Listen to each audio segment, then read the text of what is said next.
see the waxed here, and special video here. I am gonna do a sort of shootout and talk about the new Jazz Dispensary release of the Joe Henderson multiple. There you go. Look, still in the shrink. Got an early copy of it from Craft. I'll tell you that. And I want to talk about it because it's very anticipated. You can see the ring light reflection there. There you go. Very anticipated. People are very excited what the Jazz Dispensary has been doing with these Joe Henderson reissues of his milestone catalog. So far, I believe they've done 3 titles, right? The Elements was the Jazz Dispensary reissue. Alice Coltrane, great spiritual jazz. A lot of people were excited about that, and it's great. That's the version I have. Then last year they did a reissue of Power to the People, and people were very happy with that, and they're continuing this with multiple. Now I do have an OG copy of multiple right here. Here's the cover. Someone stamped on it, a record store that sold this once, and someone geniusly wrote a 190 on the cover. I don't know what that means. But I've had this for quite a while. Here's my OG copy, not to mix up, right here. I got lucky finding this at a good price because this sucker, I think at a time, was going for like 150, maybe more, somewhere around that. The only negative is my copy. See that? You can see the scratch there. Has an audible scratch right there. But other than that, it plays excellently. Excellently. So I was excited with all these reissues. And I thought, well, maybe I'll do a little comparison. So I played both and give you my thoughts because it's an excellent record. Now, the way, if people don't know the Jazz Dispensary, it's created by Craft. Whoever's picking the titles and running it, they're doing a great job.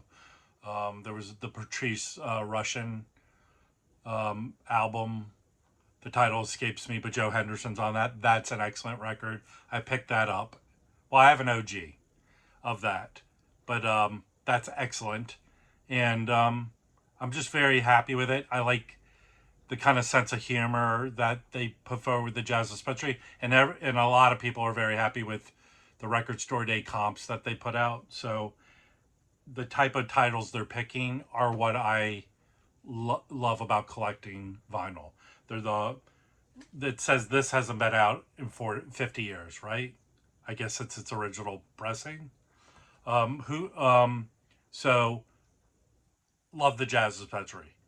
Now this title specifically was remastered by Kevin Gray at Coherent from analog, it's analog from the original tapes, and pressed at RTI on 180 gram vinyl.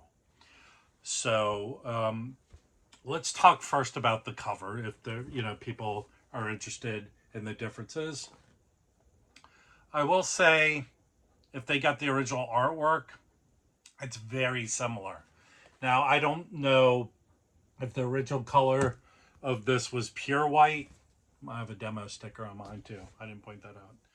This is a little discolored, and this is more glossy. I know I have the shrink on, but whatever they printed on is glossy. So, but it's pretty similar, I'll say. This seems kind of newish, if that makes sense.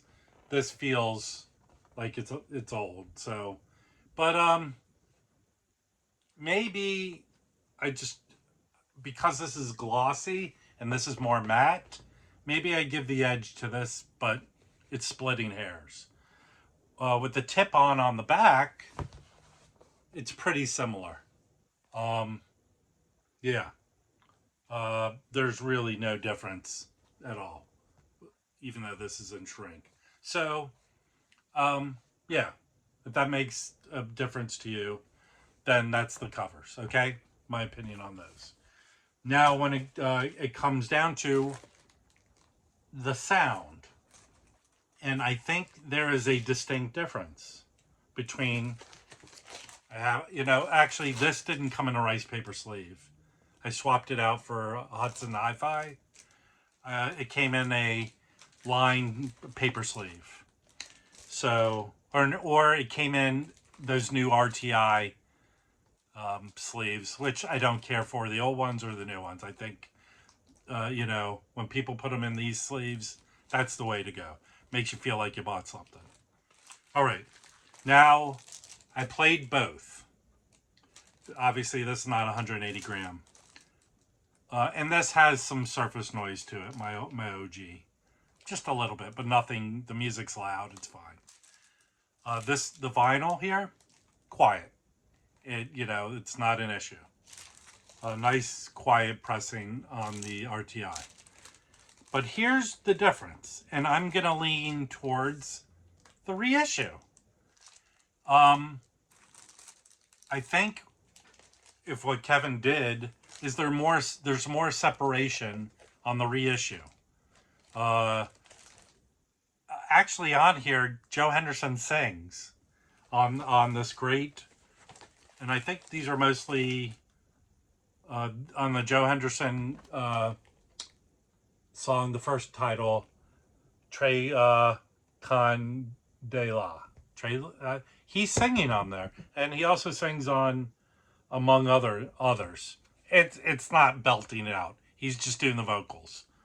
There's more separation on the reissue between the saxophone.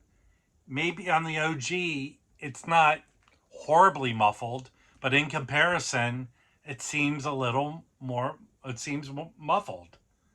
There's more separation on this. Like his voice is clumped together with the rest of everything that's going on in the OG. So on the new reissue, more separation between everything, and in the stereo, the OG kind of in both speakers kind of blends together, where you're hearing just more distinct differences in the stereo, like the sax over here and the voice over here. I will have to say the edge is to the reissue in the Shootout. So I don't do a lot of shootouts. I have opinions. My forte is more in the finding records and all that kind of stuff. I have a pretty decent system. So I feel like I could hear it, So, I don't know how much the OGs are going for now. It's been my experience lately. I mean, records are going down in price. But this is, the OGs still kind of hold their own. So I think the list price for this is $30, isn't it? $29.95. Let me, it's on the Crafts website, it's $33. So for that price, I think, it's a steal. You have a better sounding record and great presentation. And as with these craft, reissues that the Jazz Dispensary are doing, they're hitting them out of the park. I'm very happy with the ones I pick up. And just to go over who's playing on here with him, Joe Henderson, Larry Willis is on electric piano and ring modulator and echoplex. Dave Holland, Jack DeJohnette, Arthur Jenkins, James Blood Ulmer on guitar. That dude kills. So, and also the way this was described is kind of a cross between fusion and free jazz. It's a funky album. It's probably out of I don't have all of his milestone records, but probably a more funkier. But it veers into spiritual. I wouldn't call it free jazz at all. There's a little spiritualness to this. So in that description, I don't agree with the way they have it listed. on you know, on the website or in the materials that they sent me. It's more, and I don't even know how I would go full fusion on this. It's a funky, veered into spiritual jazz. But it's a winner. All Joe Hendersons are winner. Pretty much. The one where he's with his dog on the back cover, I forget what that's one of the black titled records. But this is a winner. For 33 bucks, pick it up. You'll be very happy you did. All right? And, you know, thanks to Kraft. And if you have any thoughts, you picked this up already, and listen to it, leave some comments here below, and I'll respond to them. But thanks for watching, and until next time, the Waxed out.